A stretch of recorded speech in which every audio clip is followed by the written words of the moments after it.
Cette méditation quotidienne vous est présentée par le Centre Le Pèlerin, spécialisé en accompagnement psycho-spirituel. lepèlerin.org.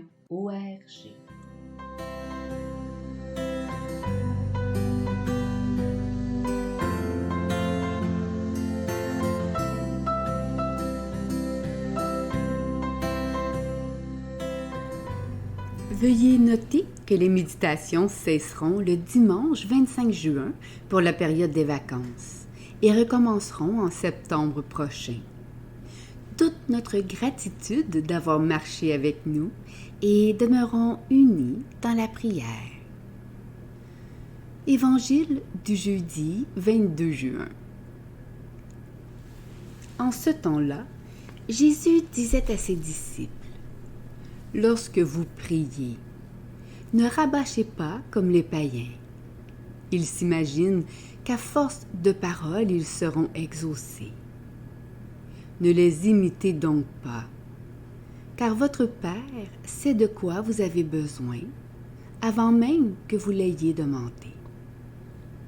Vous donc, priez ainsi. Notre Père qui es aux cieux, que ton nom soit sanctifié, que ton règne vienne, que ta volonté soit faite sur la terre comme au ciel.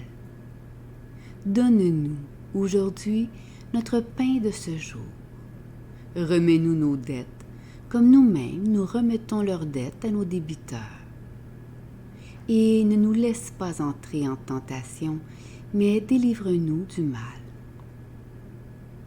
Car si vous pardonnez aux hommes leurs fautes, votre Père céleste vous pardonnera aussi.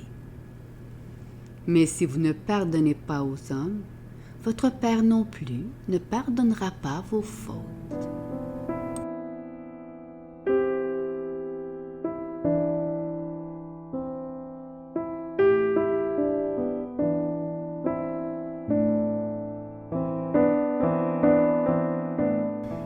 Le Notre Père enseigné par Jésus est-il une prière à réciter ou est-ce un enseignement sur comment vivre toute prière ou même notre vie spirituelle?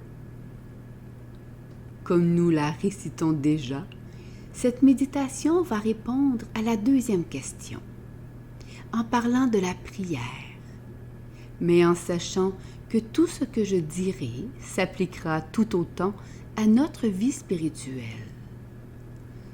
Notre Père qui es aux cieux. Voilà le début de tout.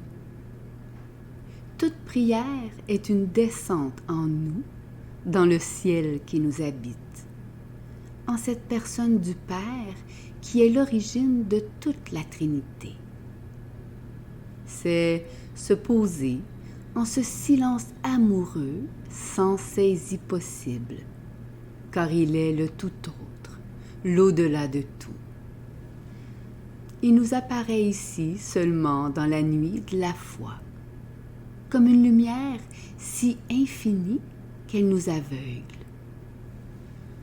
La prière nous ouvre donc d'entrer dans un insaisissable, où l'humain ne peut que s'agenouiller et demeurer en silence. Un silence qui n'est pas le sien, mais le silence d'adoration d'un autre.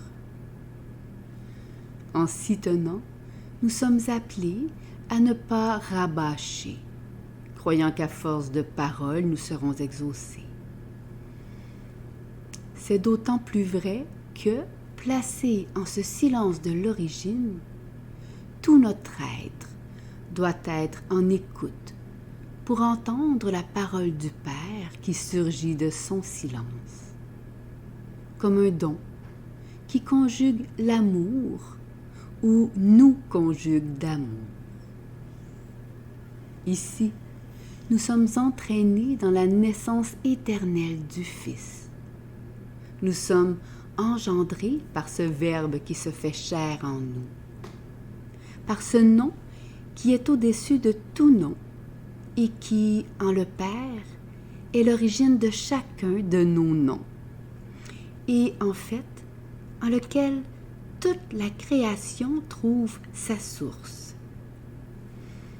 C'est par cette parole entendue en nous, en le Père qui est aux cieux, que, se tenant au lieu de notre genèse, nous recevons notre propre nom.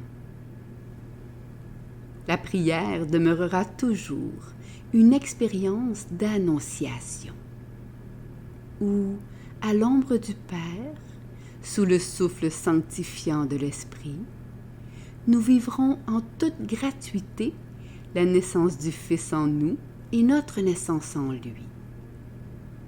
C'est ce nom sanctifié dans l'Esprit qui nous garde dans le Père.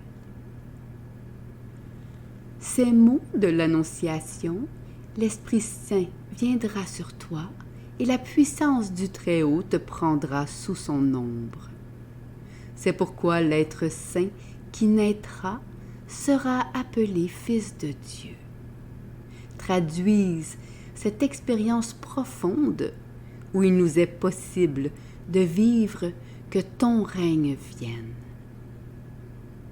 En naissant d'en haut au cœur de la Sainte Trinité, nous sommes devenus habitants du royaume. Parce que nous avons accueilli le Verbe en nous, il nous a donné pouvoir de devenir enfants de Dieu à ceux qui croient en son nom. Devenus filles ou fils de Dieu, car nés au ciel trinitaire, la volonté du Père dans le Fils sous le souffle de l'Esprit se fait alors sur la terre. En nous, la prière devient accord de nos volontés, celle de Dieu et la nôtre. C'est pourquoi saint Augustin disait « Aime et fais ce que tu veux ». Nous vivons alors dans cette communion avec Dieu, où le Fils et toute la Trinité en lui est notre pain quotidien. Placé là, en l'origine du Père, dans le surgissement de la parole créatrice et de ce souffle sanctificateur, nous ne manquerons jamais de rien. Car si la prière est d'entrer en soi-même et d'apprendre à naître au lieu même de toute création, à savoir la Trinité, qu'est-ce que le Verbe créateur ne pourrait pas nous donner par surcroît? Nous éprouvons alors ce que Jésus disait à ses apôtres. « Moi, je suis venu pour qu'on ait la vie et qu'on l'ait surabondante. » Nous sommes saisis par le fait que, au cœur de la Trinité, tout ne se vit que par don. Le Père, le Fils et l'Esprit ne se vivent que dans la dépossession continuelle de ce qu'ils sont. Si bien qu'il n'y a ici aucun regard qui s'attarde à la faute ou au péché, mais simplement le pardon amoureux des personnes divines entre elles. C'est ce pardon qui remet nos dettes et nous donne de remettre nos dettes à nos débiteurs. Car notre dette à Dieu, comme à nous, sera toujours d'avoir retenu le don de soi et de ne pas avoir accordé à l'autre notre don. La vie éternelle ne peut être que ce pardon mutuel et infini. Voilà la véritable Eucharistie de la vie et de nos vies. La prière n'est qu'entrée dans ce grand mouvement de pardon.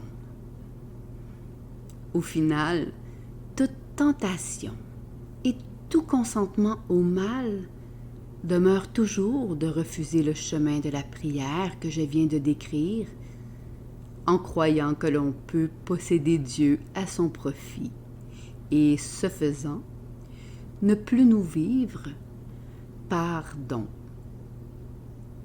Dans ce grand mouvement de dépossession d'amour, de vérité, de vie des personnes divines. Entrer dans la prière, c'est entrer dans ce mouvement qui nous libère du mal et nous empêche d'y sombrer. Notre vie spirituelle est donc ce magnifique chemin de prière où nous apprenons à vivre par le don. Méditation écrite par Stéphane Thériault.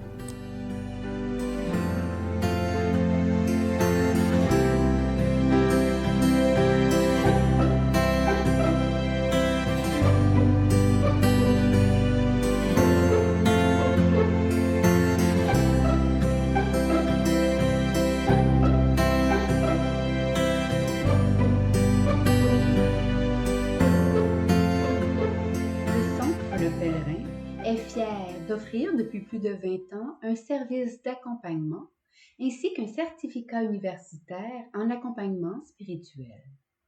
Tous nos services sont offerts en ligne. Nous sommes situés à Montréal, au pied de l'Oratoire Saint-Joseph. Le Pèlerin, le savoir intérieur qui transforme la vie. lepèlerin.org. Page Facebook Centre Le Pèlerin.